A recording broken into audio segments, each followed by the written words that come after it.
Hey everybody, coming to you from one of our local surgical wings of a joint replacement place. Wish I could say that I was here serving because that's what we're talking about today, but the reality is I'm just here waiting for my daughter to get surgery. But I still wanted to take this time and talk to you for a minute about what we've been talking about this week. As we look at the social justice aspects of our faith this week, we're looking specifically at the steps that Richard Foster recommends for becoming part of the social justice aspect of our faith. This is our focus this week. If you remember, so far, step one was to acknowledge that God could even use you for some pretty amazing things. Step two was that you get the facts. Learn everything you can about social justice, about racism or poverty or homelessness or starvation or injustice around the world, both globally but also locally. Step three was to become an advocate for the lost, the last, the least, and the littlest. You can look back at the last blogs if you want to learn more about these. But today we're on step four. And step four is that you invest both time and money in the work of social justice. So the question we have to ask is, are you involved in any social justice ministries on a regular basis? Think about that for a minute. Social justice is the opportunity to try to balance the scales of the world, to try to help those who are low to be brought high, those who are high maybe to be brought low.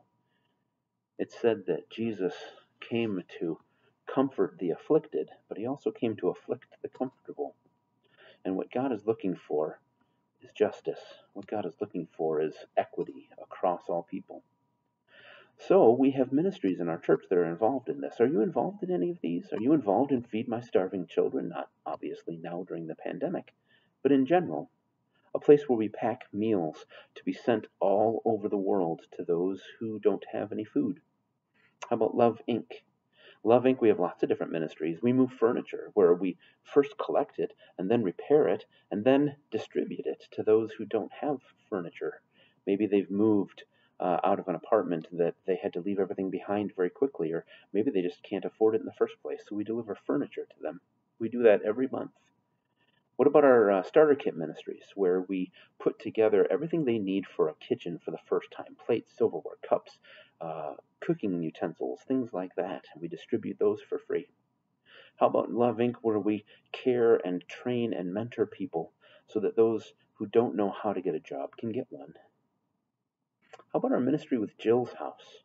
Jill's House is our ministry where we care for the families of special needs people, because some of the young adults that are special needs come to our church and then they go to a camp for a weekend retreat, perhaps for the only time in their whole lives when they'll have that kind of experience.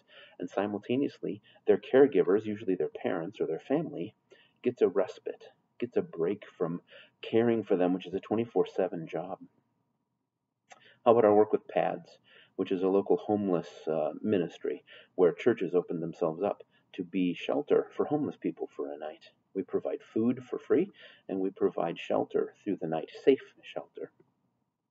How about our work with local food pantries, where we go and work with them to distribute groceries to families who have no means of getting groceries besides these pantries? We have our regular and annual Adopt a Family ministry through Catholic Charities, where we come together as a church and provide Christmas presents for families that can't afford them for their children. And there's lots of other justice ministries that we house even if we're not a part of them. We have an AA chapter. We have an NA chapter. We house Young Life Capernaum, which is Young Life's ministry to special needs young adults. Many of these are not only open to you for your involvement, but are actually begging you for it. There's a lot of need in these ministries. We need people to serve in these ministries, to pray for these ministries, and to share about the work that they're doing, to level the playing field for everyone in the world. And we, of course, need people to give financially to all of the work that goes on here as well.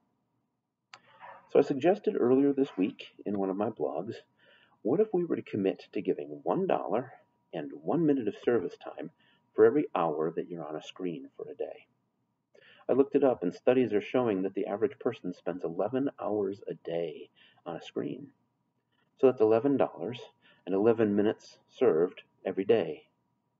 That comes out to about $77 a week and about a little over an hour of service each week. Now, lots of people have said to me when I've talked about this before that they give money to these organizations because they just don't have the time. I usually challenge them with that statement. I challenge them to evaluate their own use of time. What is it in your calendar that's taking precedence over serving others in your schedule? It's kind of surprising how much TV we watch just to unwind.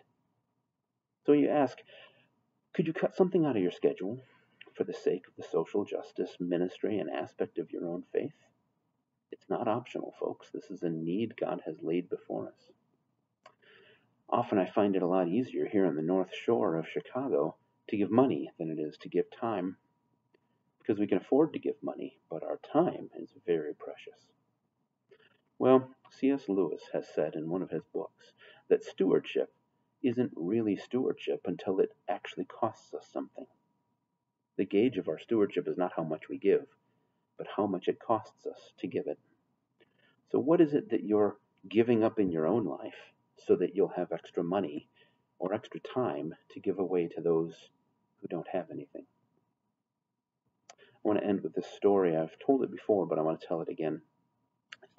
Al Swan was a friend and a parishioner in my last church who passed away about 7 years ago.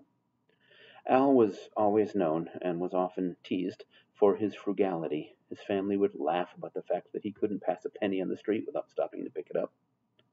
And oftentimes he worked very hard to save money, even if it seemed kind of ridiculous for the little amount that he saved. But at the funeral 7 years ago, the family shared famous quotes or sayings of Al's. And one that has struck me and stuck with me to this very day is this: I save all I can so I can give all I can. I'm not sure that originated with Al, but it was certainly part of his life. Al wasn't so frugal so that he could save money for himself. He was so frugal so he could save money that he could then give away to someone else. And give he did. He was not only frugal, but deeply generous. So let me ask you this, if money is really hard for you to give, what could you stop spending money on so that you could give that money to the social justice ministries that Jesus has called us to? If giving time instead is harder for you, what could you cut out of your schedule so that you could give more time to your faith and to others in need? God calls us to care for the lost, the last, the least, and the littlest among us. And that's in a global sense as well. So let's think about that. What can we give up so that we can give to others who are in need? All right, tomorrow we're going to look at another one. We'll see you later.